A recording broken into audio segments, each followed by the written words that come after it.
Hello friends, welcome to YouTube channel for आपकी success. Good morning, मैं निहारिका सैनी।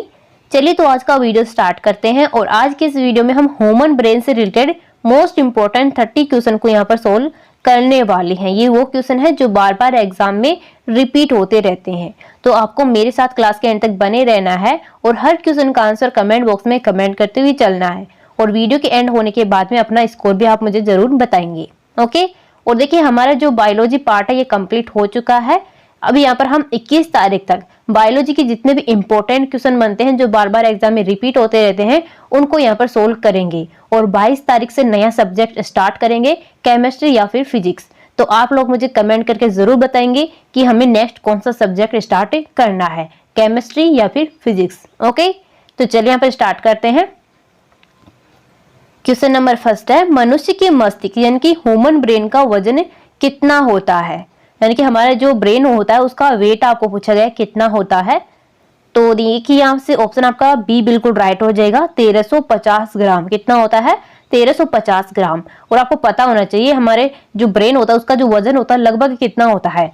तो ये होता है 1350 से लेकर के कितना 1400 ग्राम इसका वेट होता है। तो लगभग आपको पता होना चाहिए। ओके, तो ऑप्शन आपका यहाँ पर बी बिल्कुल राइट हो जाएगा। चलिए नेक्स्ट क्वेश्चन देखते हैं। नेक्स्ट क्वेश्चन यहाँ पर है, जन्म के बाद किस ऊतक में कोई कोशिका विभाजन नहीं होता है। तो देखिए, जन्म के बाद में वह कौन सा टिश्यू है, ऊतक है जिसमें कोशिका विभाजन नहीं होता है। तो देखिए ये है कौन सा, तंत्रिका कोशिका। ऑप्शन यहाँ पर आपका बी बिल्कुल राइट हो जाएगा। जो तंत्रिका कोशिका होता है उसमें कोई भी कोशिका विभाजन नहीं होता है जन्म के बाद में। तो यहाँ से ऑप्शन आपका बी बिल्कुल राइट हो जाएगा। नेक्स्ट क्वेश्चन यहाँ पर है, मनुष्य के मस्तिष्क के 3 भाग कौन से होते हैं। तो देखिए हमारा जो मस्तिष्क होता है, ब्रेन होता है, वो 3 पार्ट्स में डिवाइड होता है। अब ये 3 पार्ट्स कौन कौन से होते हैं, तो फर्स्ट होता है अग्र मस्तिष्क, सेकंड होता है मध्य मस्तिष्क और थर्ड होता है पश्चिम मस्तिष्क। यानी कि ऑप्शन आपका डी यहाँ पर राइट हो जाएगा, उपयुक्त सभी। हमारा जो मस्तिष्क होता है वो 3 पार्ट्स में डिवाइड होता है। तीनों पार्ट्स आप यहाँ पर देख सकते हैं। अब देखिए, जो अग्र मस्तिष्क होता है इसको इंग्लिश में क्या कहते हैं, तो इंग्लिश में इसको फोर ब्रेन कहा जाता है। ओके, नेक्स्ट हम बात करें मध्य जो मस्तिष्क होता है इसको इंग्लिश में क्या कहते हैं, तो इसको मिड ब्रेन कहते हैं। और हम बात करें पश्चिम मस्तिष्क की, तो इसको क्या कहते हैं इंग्लिश में, इसको हिंड ब्रेन कहा जाता है। तो ये आपको यहाँ पर याद रखना है, इंग्लिश में भी आपको ध्यान रखना है क्योंकि इंग्लिश में भी आपको ऑप्शन दे सकते हैं। ओके, तो ऑप्शन आपको यहाँ पर डी बिल्कुल राइट हो जाएगा। नेक्स्ट क्वेश्चन यहाँ पर है, मानव मस्तिष्क का सबसे विकसित भाग कौन सा होता है। तो देखिए अभी मैंने आपको बताया है कि हमारा जो मस्तिष्क होता है वो 3 पार्ट्स में डिवाइड होता है। तो यहाँ पर आपको पूछा गया कि सबसे विकसित पार्ट कौन सा होता है। तो देखिए यहाँ से आपका राइट आंसर हो जाएगा सेरिब्रम। ऑप्शन आपका यहाँ पर बी बिल्कुल राइट हो जाएगा। जो सेरिब्रम होता है ये मानव मस्तिष्क का सबसे विकसित भाग होता है। चलिए नेक्स्ट क्वेश्चन देखते हैं। नेक्स्ट क्वेश्चन पर देखिए, किसी व्यक्ति के जैविक मृत्यु का अर्थ निम्न में से उसके किस अंग के ऊतकों के मर जाने से होता है। तो देखिए जो जैविक मृत्यु होती है वो कैसे होती है, वो ऊतकों के मरने से होती है जैविक मृत्यु, उसको कहा जाता है। लेकिन आपको पूछा गया है कि वह कौन सा अंग है, ऑर्गन है जिसके ऊतकों के मर जाने से क्या होती है, जैविक मृत्यु उसको कहा जाता है। तो ये कौन से टिश्यू होते हैं, तो देखिए यहाँ पर राइट आंसर आपका हो जाएगा मस्तिष्क। जो हमारा ब्रेन होता है, मस्तिष्क होता है, उसके जो टिश्यू होते हैं उनके मर जाने को क्या कहा जाता है, जैविक मृत्यु कहा जाता है। तो ऑप्शन आपका यहाँ पर सी बिल्कुल राइट हो जाएगा। नेक्स्ट क्वेश्चन यहाँ पर देखिए, हृदय की धड़कन की गति निम्न में से किससे बढ़ती है। हमारा जो हृदय होता है, हार्ट होता है, उसकी धड़कन की जो स्पीड होती है, गति होती है, वो किसकी वजह से बढ़ती है। तो देखिए यहाँ पर आपका जो राइट आंसर हो जाएगा उपयुक्त दोनों। तो ये होती कौन सी, अनुकंपी तंत्रिका, जिनको इंग्लिश में क्या कहा जाता है, सिंपैथेटिक नर्वस सिस्टम इसको कहा जाता है। तो हिंदी और इंग्लिश दोनों में आपको याद रखना है। तो ऑप्शन आपका यहाँ पर सी बिल्कुल राइट हो जाएगा। नेक्स्ट क्वेश्चन पर देखिए, मानव मस्तिष्क में वे नियंत्रण केंद्र जो भूख, पानी संतुलन तथा शरीर के तापमान को विनियमित करता है, यानी कि कंट्रोल करता है, तो यह कौन सा होता है, आपको यहाँ पर बताना है। तो देखिए यहाँ से आपका जो राइट आंसर है वो हो जाएगा हाइपोथैलेमस। जो हाइपोथैलेमस होता है वो भूख, पानी संतुलन और हमारे शरीर का जो टेम्परेचर होता है, तापमान होता है, उसको कंट्रोल करता है। कौन, हाइपोथैलेमस। ऑप्शन आपका यहाँ पर सी करेक्ट हो जाएगा। अगला क्वेश्चन यहाँ पर देखिए, मानव मस्तिष्क का कौन सा अंग निगलने और उगलने का नियामक केंद्र है? यानी कि हमारे शरीर का कौन सा वह अंग है जो कि निगलने और उगलने का कार्य करता है, संपन्न करता है, उसको कंट्रोल करता है? तो ये होता है कौन सा? Medulla oblongata. ऑप्शन आपका यहाँ पर ए राइट हो जाएगा। नेक्स्ट क्वेश्चन यहाँ पर है, मनुष्य में मेरुदंड से कितनी जोड़ी तंत्रिका निकलती हैं? तो देखिए हमारा जो मेरुदंड होता है उसमें से कितनी जोड़ी तंत्रिकाएं निकलती हैं? तो ये निकलती कितनी? 31 जोड़ी तंत्रिकाएं निकलती हैं हमारे मेरुदंड से। तो यहाँ से याद रखना है 31, ऑप्शन डी राइट हो जाएगा। अगला क्वेश्चन यहाँ पर देखिए, मनुष्य में कुल कितनी जोड़ी कपालीय तंत्रिकाएं होती हैं? तो देखिए ये होती हैं कितनी? 12 क्या होती हैं? कपालीय तंत्रिकाएं पाई जाती हैं मनुष्य में। ऑप्शन यहाँ पर आपका बी राइट हो जाएगा। अगला क्वेश्चन यहाँ पर है, पोन्स, सेरिबेलम और मेडुला किस मस्तिष्क का हिस्सा होते हैं, पार्ट्स होते हैं? तो देखिए हमारे जो ब्रेन होता है, मस्तिष्क होता है, उसके 3 पार्ट्स होते हैं। तो यहाँ पर आपको पूछा गया है पोन्स, सेरिबेलम और मेडुला ये कौन से पार्ट के यानी कि हिस्से होते हैं? तो देखिए यहाँ पर आपका राइट आंसर हो जाएगा पश्चिम मस्तिष्क। ऑप्शन आपका सी यहाँ पर राइट हो जाएगा। जो हिंड ब्रेन होता है उसके पार्ट कौन कौन से होते हैं? पोन्स, सेरिबेलम और मेडुला इसके पार्ट होते हैं। ऑप्शन आपका यहाँ पर सी राइट हो जाएगा। नेक्स्ट क्वेश्चन यहाँ पर है, मानव मस्तिष्क के 2 गोलार्धों को कौन जोड़ता है? तो देखिए मानव मस्तिष्क के 2 गोलार्ध होते हैं, उसको कौन जोड़ता है? तो ये जोड़ता है कौन? कॉर्पसल जो कैलोसम होता है वो क्या करता है? मस्तिष्क के 2 गोलार्धों को जोड़ता है। तो यहाँ से ऑप्शन आपका सी राइट हो जाएगा, कॉर्पस कैलोसम। अगला क्वेश्चन यहाँ पर देखिए, तंत्रिका कोशिकाएं किस माध्यम से सूचना का संचालन करती हैं? तो किस रूप में जो तंत्रिका कोशिका होती हैं वो सूचनाओं का क्या करते हैं? संचालन करती हैं। तो ये करते हैं किस रूप में? इलेक्ट्रिक इंपल्स के रूप में। तो यहाँ से ऑप्शन आपका यहाँ पर सी बिल्कुल राइट हो जाएगा, इलेक्ट्रिक इंपल्स। नेक्स्ट क्वेश्चन देखिए, तंत्रिका तंत्र संबंधी अध्ययन को क्या कहा जाता है? तो देखिए तंत्रिका तंत्र संबंधी जो अध्ययन किया जाता है उसको क्या कहा जाता है? तो इसको कहा जाता है न्यूरोलॉजी। क्या कहा जाता है? न्यूरोलॉजी इसको कहा जाता है। तो ऑप्शन यहाँ पर सी आपका राइट हो जाएगा। नेक्स्ट क्वेश्चन यहाँ पर देखिए, अंतर्ग्रंथि संधि जिसको सिंपैथिक जंक्शन भी कहा जाता है, तो इससे निकलने वाले रसायन को क्या कहा जाता है? तो देखिए जो यानी कि अंतर्ग्रंथि संधि होती है उसको क्या कहा जाता है? इसमें से जो रसायन निकलता है, केमिकल निकलता है, उसको क्या कहा जाता है? तो देखिए यहाँ पर राइट आंसर हो जाएगा तंत्री पेशियां इसको कहा जाता है। ऑप्शन ए आपका राइट हो जाएगा। और जो तंत्री पेशी होती है इसको इंग्लिश में क्या कहा जाता है? न्यूरोट्रांसमीटर इसको कहा जाता है। अगला क्वेश्चन देखिए, मानव कपाल में कितनी हड्डियां पाई जाती हैं? तो मानव जो कपाल होता है उसमें आपको पूछा है कितनी हड्डियां इनकी बोन पाई जाती हैं। तो देखिए यहाँ पर आपका राइट आंसर हो जाएगा कितना? जो 8 क्या पाई जाती है हमारे कपाल में हड्डियां मौजूद होती हैं। कितनी? 8 हड्डियां। तो यहाँ से ऑप्शन आपका बी बिल्कुल राइट हो जाएगा। अगला क्वेश्चन यहाँ पर देखिए, मानव मस्तिष्क में भूख व प्यास को कौन नियंत्रित करता है, कंट्रोल करता है? तो ये करता है कौन सा? हाइपोथैलेमस। ऑप्शन आपका यहाँ पर सी राइट हो जाएगा।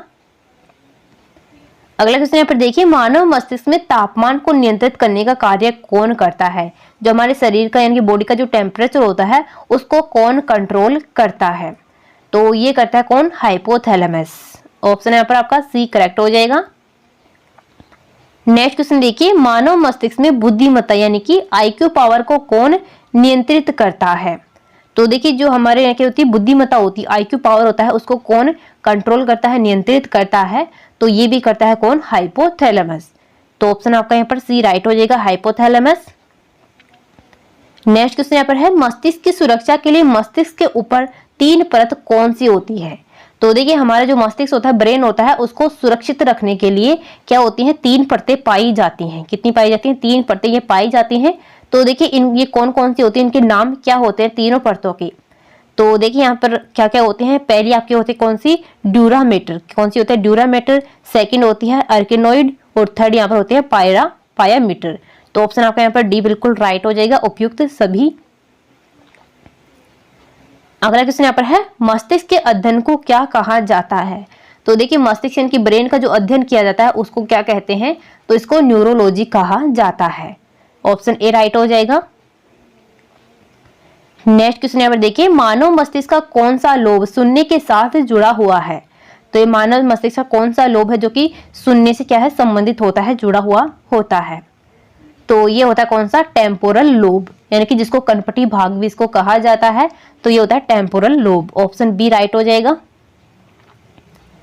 नेक्स्ट क्वेश्चन यहाँ पर है, मानव शरीर की मांसपेशी की गतिविधि को कौन नियंत्रित करता है? हमारे शरीर की जो मांसपेशी की गतिविधि होती है उसको कौन कंट्रोल करता है, नियंत्रित करता है?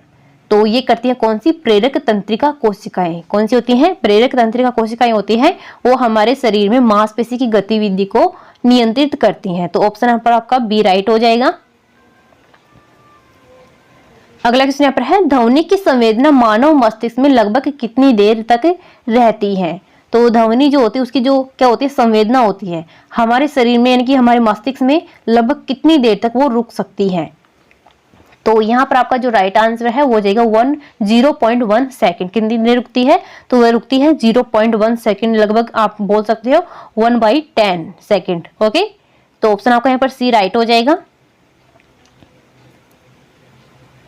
अगला क्वेश्चन यहाँ पर देखिए, मानव मस्तिष्क हड्डियों से बने जिस ढांचे में सुरक्षित रहता है उसे क्या कहते हैं? तो देखिए हमारा जो मस्तिष्क होता है वो क्या होता है? हड्डियों से बना हुआ एक ढांचा होता है, उसमें सुरक्षित रहता है। तो उस हड्डियों के ढांचे को क्या कहा जाता है? तो देखिए इसको कहा जाता है क्रेनियम। क्या बोलते हैं इसको? क्रेनियम इसको कहा जाता है। तो यहां से ऑप्शन आपका बी राइट हो जाएगा। नेक्स्ट क्वेश्चन यहाँ पर आपका है, मस्तिष्क के ऊपर पाई जाने वाली लेयर्स में कौन सा द्रव्य भरा होता है जो मस्तिष्क को भारी आघात से सुरक्षा प्रदान करता है? तो देखिए कौन सा द्रव्य उसमें, फ्लूइड उसमें भरा होता है जो क्या करता है? हमारे मस्तिष्क को भारी जो आघात होती हैं उनसे सुरक्षा पहुंचाता है। तो देखिए ये आपका होता है कौन सा? सेरेब्रो, यानी कि सेरेब्रो स्पाइनल जो द्रव्य होता है वो हमारे भरा होता है लेयर्स में, जिसकी वजह से क्या होती है? हमें सुरक्षा प्रदान होती है मस्तिष्क को। तो ऑप्शन आपका यहाँ पर सी बिल्कुल राइट हो जाएगा, उपयुक्त दोनों। तो देखिए जो सेरेब्रो स्पाइनल द्रव्य होता है उसको क्या कहा जाता है इंग्लिश में? सेरेब्रो स्पाइनल फ्लूइड इसको कहा जाता है। तो हिंदी और इंग्लिश दोनों में आपको याद रखना है, यहाँ पर ऑप्शन सी करेक्ट हो जाएगा।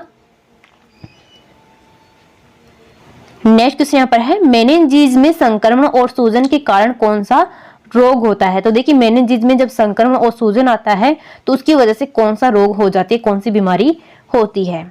तो ये हो जाती है कौन सी? मेनिंजाइटिस रोग। नाम से आप याद रख सकते हैं मेनिंजाइटिस रोग। अब यहाँ देखिए आप कहेंगे कि मेनिंजीज क्या होता है? तो देखिए स्पाइनल कोड और जो ब्रेन होता है, मस्तिष्क होता है, तो इसकी जो कवरिंग होती है, यानी कि कवरिंग वाली जो मेम्ब्रेन होती है उसी को मेनिंजीज कहते हैं। क्या कहते हैं?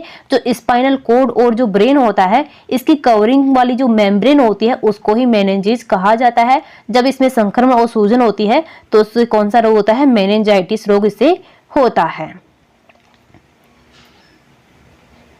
अगला क्वेश्चन यहाँ पर देखिए, मानव शरीर के किस अंग की पुनर्निर्माण की क्षमता सबसे कम होती है? तो कौन सा अंग होता है जिसके पुनर्निर्माण की क्षमता सबसे कम होती है? तो ये होता है कौन सा? मस्तिष्क, यानी कि ब्रेन। ऑप्शन आपका यहाँ पर डी बिल्कुल राइट हो जाएगा। नेक्स्ट क्वेश्चन यहाँ पर है, ईईजी का प्रयोग किसकी गतिविधि दर्ज करने के लिए किया जाता है? तो ईईजी जो होता है इसका जो प्रयोग किया जाता है वो मस्तिष्क की गतिविधि दर्ज करने के लिए किया जाता है। तो ऑप्शन आपका बी यहाँ पर राइट हो जाएगा। अब देखिए यहाँ से एक क्वेश्चन और पूछा जाता है कि जो ईसीजी होता है, कौन सा? ईसीजी, तो इसका प्रयोग किसके लिए किया जाता है? तो ये किया जाता है हृदय, यानी कि हार्ट के लिए। तो यहाँ से आपको ध्यान रखना है, ईसीजी होता है वो हृदय के लिए यूज किया जाता है और जो ईईजी होता है ये मस्तिष्क ब्रेन के लिए यूज किया जाता है। अब ऐसे हम बात करें जो ईसीजी होता है इसकी फुल फॉर्म क्या होती है? तो ईसीजी की फुल फॉर्म होती है इलेक्ट्रोकार्डियोग्राम, इसकी फुल फॉर्म होती है। हम बात करें ईईजी की तो इसकी फुल फॉर्म क्या होती है? तो इसकी फुल फॉर्म होती है इलेक्ट्रोएन्सेफेलोग्राम, इसकी फुल फॉर्म होती है। तो दोनों के बारे में आपको याद रखना है। नेक्स्ट क्वेश्चन पर देखिए, मस्तिष्क का सबसे बड़ा हिस्सा क्या नाम है? तो बताना है हमारे ब्रेन का, यानी कि मस्तिष्क का सबसे बड़ा पार्ट कौन सा होता है? तो देखिए ये होता है कौन सा? प्रमस्तिष्क। ऑप्शन आपका यहाँ पर सी बिल्कुल राइट हो जाएगा, उपयुक्त दोनों। तो देखिए जो प्रमस्तिष्क होता है उसको ही इंग्लिश में क्या कहते हैं? सेरिब्रम कहा जाता है। तो आपको हिंदी और इंग्लिश दोनों में याद रखना है, जो सेरिब्रम होता है, इनकी प्रम मस्तिष्क होता है, वो क्या होता है, हमारे मस्तिष्क का सबसे बड़ा हिस्सा होता है, पार्ट होता है। तो ऑप्शन आपका यहाँ पर सी बिल्कुल राइट हो जाएगा, उपयुक्त दोनों। तो फ्रेंड्स, हमारा आज का वीडियो यहीं पर कंप्लीट होता है। यहाँ पर हमने ह्यूमन ब्रेन से रिलेटेड मोस्ट इंपॉर्टेंट 30 क्वेश्चन को सोल्व कर लिया है, जो बार बार एग्जाम में पूछे जाते हैं। तो देखिए, आपको वीडियो पसंद आया है तो ज्यादा से ज्यादा दोस्तों के पास में शेयर करें, लाइक करें और कमेंट जरूर करें। ओके, और आपको कमेंट करके जरूर बताना है कि यहाँ पर आपका स्कोर क्या रहा है और हमें नेक्स्ट कौन सा सब्जेक्ट स्टार्ट करना है। ओके, तो चलिए मिलते हैं नेक्स्ट वीडियो में। Thank you.